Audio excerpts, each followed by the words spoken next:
공룡 책버스. 늦겠다, 늦겠어.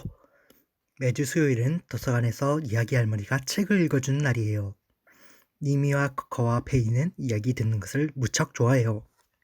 하지만 도서관이 멀어서 늦을지도 몰라요. 그러자 공룡 브론토가 친구들을 돕겠다고 얼른 나섰어요. 휴게소에서 브론토는 싱싱한 풀로 만든 먹이를 와그작 와그작 먹었어요. 그리고는 미미, 커커, 페이를 등에 태우고 성큼성큼 달렸지요. 점점 빨리 달리다 보니 제한 속도도 어기고 공사장 차들과 달리기 시합도 했어요. 도로에 있던 버스와 자동차들을 깜짝 놀라게 했지 뭐예요. 결국 브론토는 경찰에게 조심하라는 말을 들었어요. 죄송해요. 브론토가 일부러 그런 건 아니에요. 미미가 말했어요. 브론토는 걸음을 묻히고 모퉁이를 돌았어요. 도서관이 눈앞에 보였어요. 우와, 딱 맞게 도착했네. 아이들은 기뻐하며 브론토의 등에 써내렸어요. 미미가 브론토에게 말했어요. 도서관에서는 조용히 해야 돼. 걸음도 사뿐사뿐, 말도 조용조용. 그래야 다른 사람들에게 방해되지 않거든. 땡땡땡, 이야기 시간이 되었어요.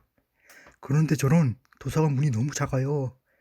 브론토가 아무리 애를 써도 머리와 목만 돌아갔어요. 문이랑 창문에서는 삐걱 소리가 났고요. 미안한데 공룡은 도서관에 들어갈 수 없단다. 게다가 넌 도서관에서 카드도 없잖니. 도서관 직원이 달려나와 브론토를 막았었어요. 아차, 그걸 깜빡하다니. 미미는 브론토에게 미안해하며 약속했어요. 집에 돌아가면 오늘 들은 이야기를 반드시 들려주겠다고요. 브론토는 하는 수 없이 도서관 밖에서 친구들이 나오기를 기다렸답니다. 도서관에 공룡에 관련 책들이 있을까? 많이 먹어도 살이 안 찌는 공룡 요리책은. 그리고 또 브론토가 한창 즐거운 상상에 빠져 있을 때 갑자기 우와! 하며 놀라는 소리가 들렸어요. 도서관 꼭대기층에서 나는 소리였어요. 브론토는 발끝을 세우고 목을 길게 뻗어 안을 들여다보았죠. 이야기 할머니가 커다란 책을 들고서 아이들에게 빨간 막토와 늑대 이야기를 들려주고 있었어요. 아이들은 브론토를 발견하고는 창가로 몰려들었어요. 미미는 창문을 열고 모두에게 소개해 주었죠. 브론토는 우리의 정말 좋은 친구야. 커커와 페이는 이야기 할머니께 물었어요.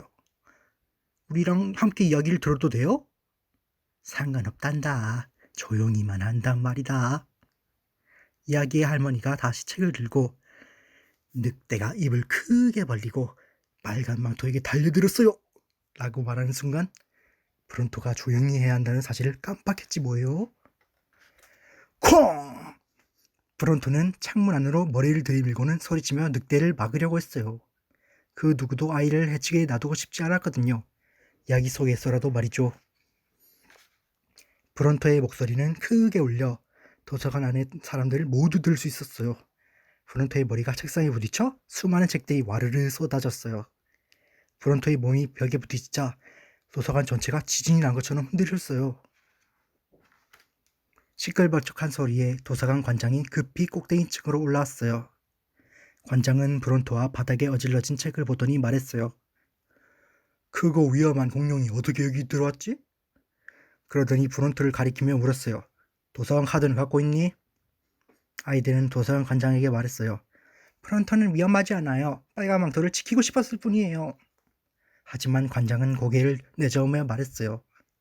미안하지만 규칙은 지켜야 해. 브론토는 속상했지만 도서관을 나왔어요. 결국 아이들도 미미, 커커, 페이를 따라서 창문으로 나와 브론토의 목을 타고 미끄러지듯 거리로 내려왔어요. 순식간에 도서관 꼭대기층이 텅텅 비어버렸어요. 이야기 할머니는 책들을 정리하며 말했어요. 브론토는 정말 이야기를 듣고 싶어 했어요. 그런데 안타깝게도 도서관에 들어올 수가 없었죠. 그 말을 듣고 관장님은 잠시 생각하더니 말했어요. 그러면 우리가 밖으로 나가면 되겠네요. 관장은 창문 쪽으로 달려가 소리쳤어요. 브론토, 어서 돌아와. 너에게 특별한 부탁을 해도 되겠니? 관장은 브론토에게 도서관에 책버스가 되어달라고 부탁했어요.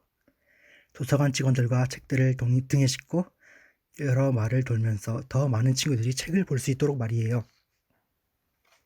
브론트는 특별한 일이 진짜 좋았어요. 새로운 마을에 도착할 때마다 수많은 사람들이 브론트를 환영하며 기다렸죠. 게다가 아이들도 책 읽는 것을 점점 좋아하게 되었어요. 밤이 되어 별들이 반짝거릴 때까지 책을 읽었답니다. 하지만 브론토가 가장 좋아했던 건 이야기 할머니가 특별히 브론토를 위해 책을 읽어주는 것이었어요.